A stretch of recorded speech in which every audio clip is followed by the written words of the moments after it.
So we have more suspensions to discuss, and it has to do with what happened between the Barrie Colts and the Sioux Greyhounds Saturday night. And yesterday we were talking about the Grant Spada suspension with the Guelph Storm and how he was had that match penalty for the cross check on Travis Hayes.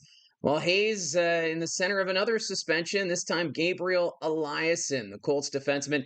He's been suspended 2 games for the major cross check, which happened in the third period. That point in the hockey game, it was getting a little heated as there's some frustrations building with the Barrie Colts. The Sault Ste. Marie at the time were trying to tie the hockey game up and ended up just being a parade to the penalty box. And for Eliasson taking out his frustrations right off the faceoff.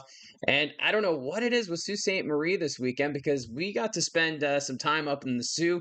We went to Fratelli's restaurant. Shout out to them as it was an amazing meal. And, for the Sioux, it felt like it was pretty laid back over the weekend. But I guess on the ice, things a little different. The suspension against Guelph and now this one between the Colts and the Greyhounds. So Eliasson suspended the 2 games. I am not surprised. I even mentioned it during the broadcast when we were in the Sioux. Josh and I were talking about it. That wouldn't be surprised if we heard something from the league in regards to this. So it's just 2 games for Eliasson. So he will miss the next 2 home games against the Saginaw Spirit and the Peterborough Pete. So he won't be back in action until next Wednesday when the Barrie Colts are up in Sudbury. Now, the suspensions don't stop there. Now, at the end of the hockey game, the Sioux Greyhounds, they won in a shootout. And basically, there was some taunting going on at the end of the game. All the Greyhound players were on the ice to celebrate the shootout victory. Colts players were coming out on the ice, and then there was an incident with Blake Arrowsmith giving a bit of a jab to Calvin Crombie. So Blake Arrowsmith has been suspended 1 game for slashing, so he'll be missing the game on Thursday against the Windsor Spitfires. So he'll be back Friday night in Kitchener. And then Sault Ste. Marie's Spencer Evans also suspended 1 game for inciting. So he'll be eligible as well to return on Friday against Kitchener. So those are the 2 Sault Ste. Marie suspensions in regards to what was happening at center ice. And then Kashawn Aitcheson got a little carried away with his emotions. There were some frustrations towards a fan standing right behind the Barrie Colts bench. And in the video that was shared on social media, you can see that he's spraying the water bottle at the fan, and you can't do that with fans. So Kashawn Aitcheson, 2 game suspension, interacting with spectators is what the Ontario Hockey League is calling it. So like Gabriel Aitcheson will miss the next 2 home games against Saginaw and Peterborough and won't be eligible to return until next Wednesday in Sudbury. So that means the Barrie Colts missing 2 of their top defensemen over these next few games. So a chance for some of the younger defenders to get some regular minutes. So that means Evan Passmore will probably carry more of the load when it comes to ice time for the next 2 games, along with Cole Emerton. So it's a spot where the depth is going to be tested here for the Barrie Colts, but both situations clearly a suspension. So I almost wonder if they're kind of lucky getting just the 2 games here, as the league could have been harder on them, especially when you're interacting with fans such as this. But still, we'll have to wait and see where it goes from here. But yeah, what's up with Sault Ste. Marie? 2 games resulting in some major suspensions. First against Guelph on the Friday night, and then against Barrie on Saturday. Like I said, I had a great time up in the Sioux. Gene, Josh, and I went to the restaurant. The people of Sault Ste. Marie, welcoming, so friendly. And I guess on the ice, things get a little heated. But yeah, so let's continue on here.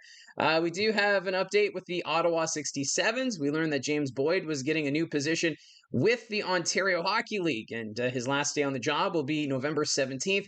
So the question was, who would take over as GM? Well, they didn't have to go far. Jan Egert, he has been appointed the new general manager of the Ottawa 67's. He was already in an assistant GM role with the Barber Pole. So I kind of like this idea that you promote from within, especially when we're seeing the success that the 67's have had in the first quarter of this regular season. You don't need to, tamper with too much with this lineup. This is a team that, forced the Brantford Bulldogs to a shootout last weekend. So trying to catch Brantford for top spot in the East Division, and Egert working very close with James Boyd. So I do like this pickup. So it's great to see they're keeping it within the team. And for Egert, he actually got his start with the Mississauga Steelheads. He was their video coach for a time, assistant general manager, director of scouting, and now he's the official general manager now of the Ottawa 67's. So there is some rumors that are starting to circulate in regards to potential trades. Nothing official as of yet, but the Sudbury Wolves sounds like some moves may be on the horizon. It's not really surprising when you see Sudbury at the bottom of the Ontario Hockey League standings, a record of 4-14-1, just 9 points. That puts them 6 points behind Brampton for the final playoff spot in the Eastern Conference standings. Right now on a 6-game losing streak, 3-7 over their last 10 games. And what I'm hearing is there may have been a trade that just fell apart between the Sudbury Wolves and a team in the East Division. But we'll have to wait and see, because sometimes these trades will fall through and then you'll restart those negotiations and then something could come up. But, for the Sudbury Wolves, just the way things are going right now, you're going to have to start looking to the future. They're still going with that 3 goaltender rotation, so you have to assume that's going to be addressed sometime soon. But what I'm hearing is there's been talk of one of the leading scorers being moved out of the Nickel City to a team in the East Division. But right now, that latest trade fell through, but we'll have to wait and see what happens next, because we've got now until the trade deadline for teams to finalize their rosters. And if I'm the Sudbury Wolves, with some of the talent they have, when you look at the top scorers right now, you got Nate Villeneuve, who's leading the way, 7 goals, 15 assists, 22 points. Kieran Walton, 11 goals, 10 assists, 21 points. Chase Coughlin, he's third in scoring, 6 goals, 5 assists, 11 points. If you're Sudbury, do you look for a young prospect, so a first-round pick, so then you hold on to these guys until the OHL trade deadline?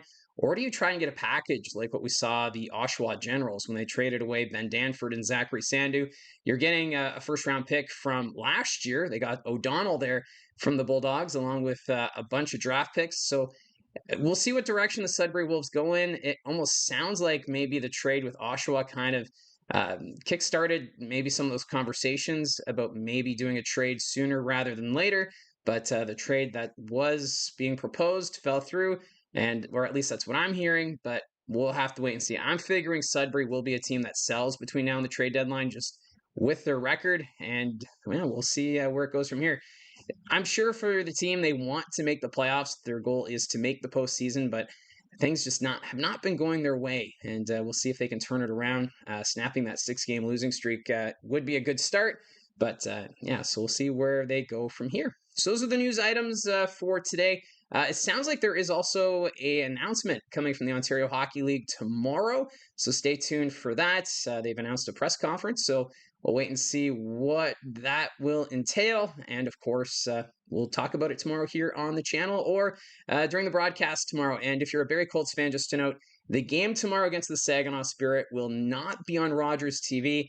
It's going to be on Flow Hockey. So just a reminder there, if you're a fan of the Barrie Colts, or if you're, I guess, Saginaw, I'm not sure if you guys get the feeds from Rogers TV or not, or if you just tune in through Flow Hockey. But either way, that game will not be broadcast on Rogers TV. So just wanted to throw that out there.